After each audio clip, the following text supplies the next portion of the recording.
quick summary, maybe not that quick, but a summary of everything from Apple's Far Out event. First off, we'll start with the watches.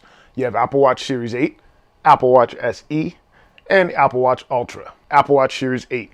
This one, it's honestly not a huge jump from Series 7. So if you've got a 7, you probably don't need to upgrade to a Series 8. Biggest differences are going to be it has the temperature sensors on it. So that's for like cycle tracking is what they really hyped it up for. But I can personally see it for down the road being early signs of if somebody's getting sick. It has a crash detection, so it's able to see if you're in a car accident. Pretty much like fall detection, but specifically for car accidents. And it's got updated battery life specifically in low power mode. Able to get, I think it was 36 hours of battery, which is crazy. And this low power mode is different than the low power mode that you see on the watch now, where it's pretty much just the time is all you can see. This upcoming low power mode actually lets you still use the watch. It just gets rid of the always on display, and I can't remember the name of it, but it's the feature that checks to see if you're in a workout or not constantly in the background. Similar to the MacBook Air, you've got Starlight and Midnight. It also comes in Space Gray and Product Red. The stainless steel colors for the Apple Watch Series 8 are gold, graphite, and silver. And it's for the same price as what the Series 7 was last year. So similar to how the 7 replaced the 6, but it wasn't a huge jump, that's pretty much what the 8 is with the 7.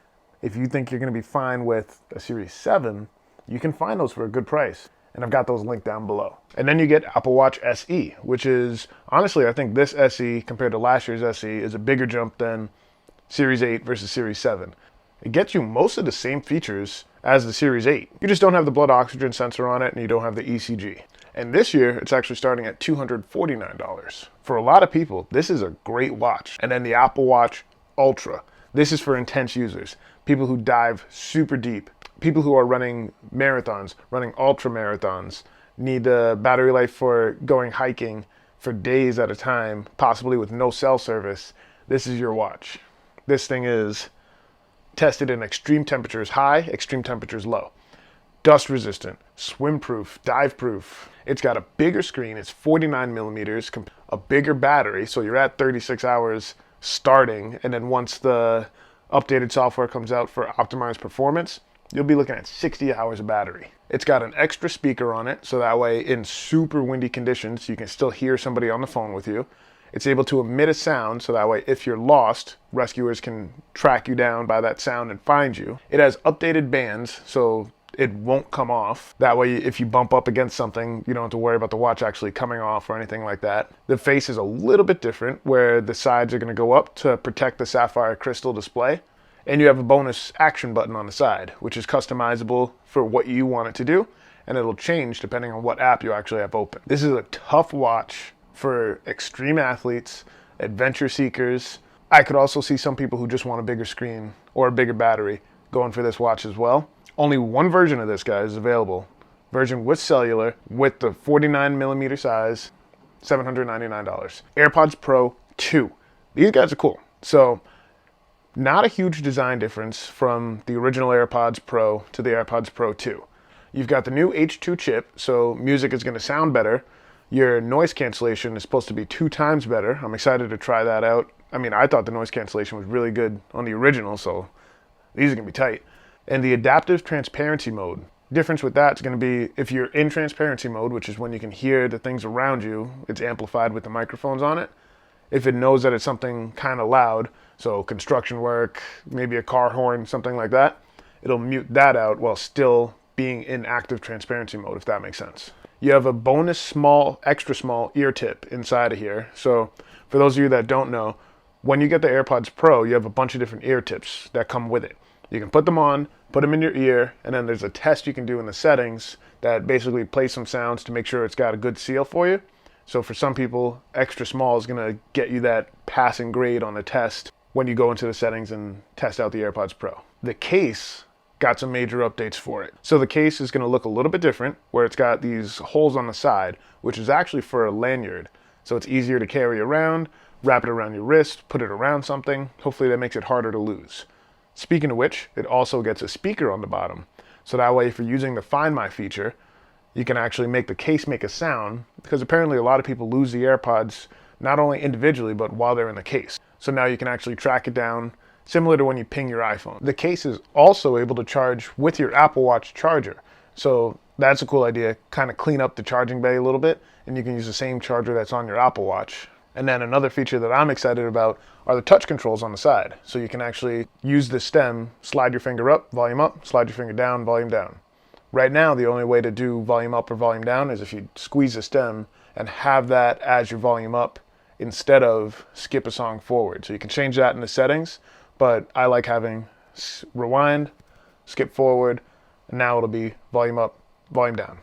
On top of all this, you're getting 6 hours this year battery life for the AirPods Pro, AirPods Pro 2, and 30 hours battery life with the charging case. Now, if you're fine with last year's model Pros, those are on sale. I've got them in the link below. iPhone 14. So, compared to last year's iPhone 13, not a huge jump.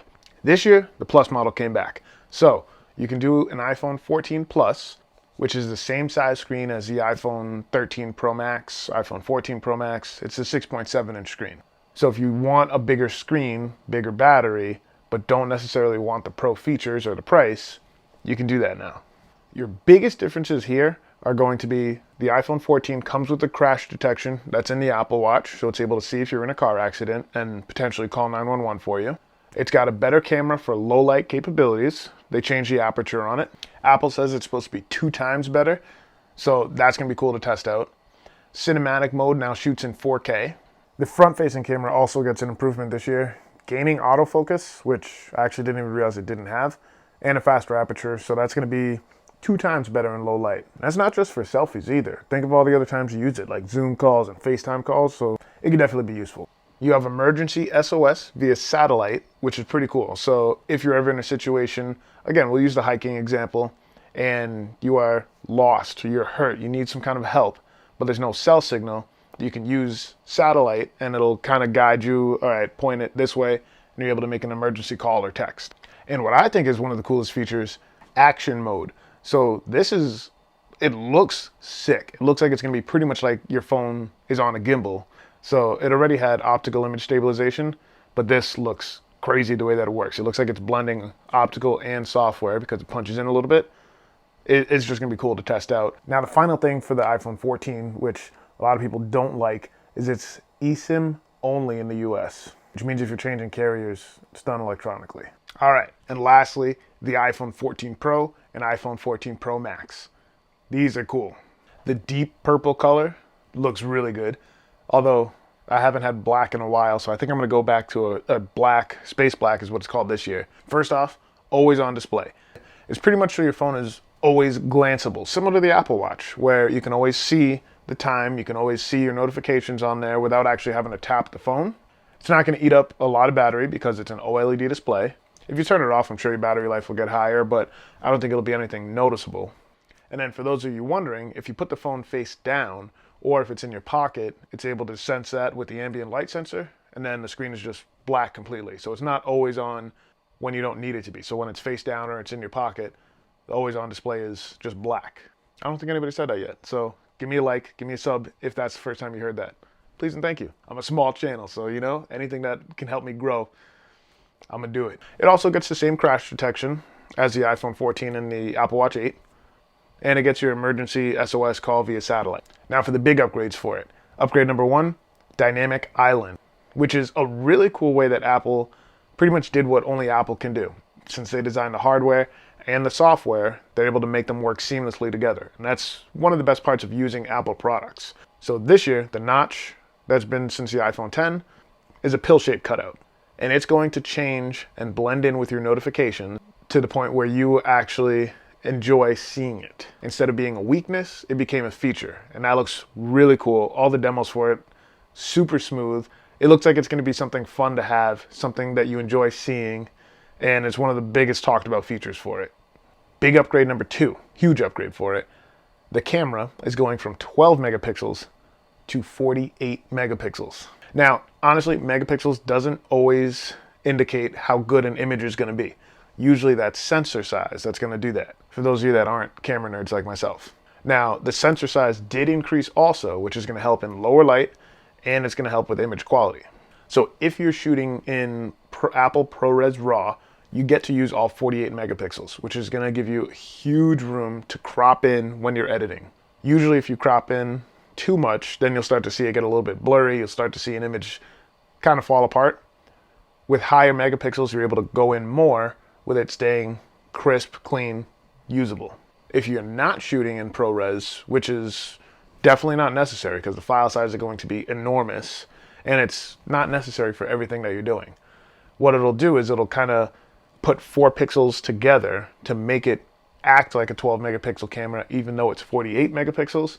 It'll give it higher quality than previous cameras. Something that's worth testing out for sure and actually doing comparison side by side, that's going to be probably where you'll actually see a difference.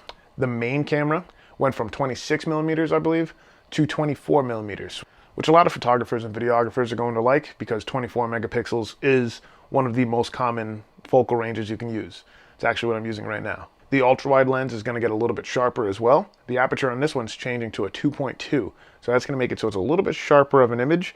Hopefully that makes this camera more usable for some people, especially when you get really, really close. Now the focus isn't going to be just that razor thin line that you had before.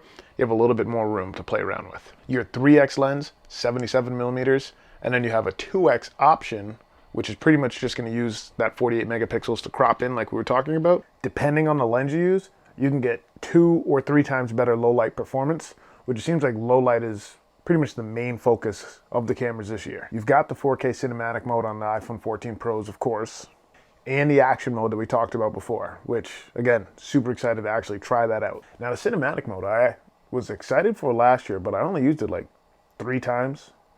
This year, I'm excited for action mode, and I'm expecting to use it more. That could just be the marketing, though. Let me know if there's something you want more of a breakdown on.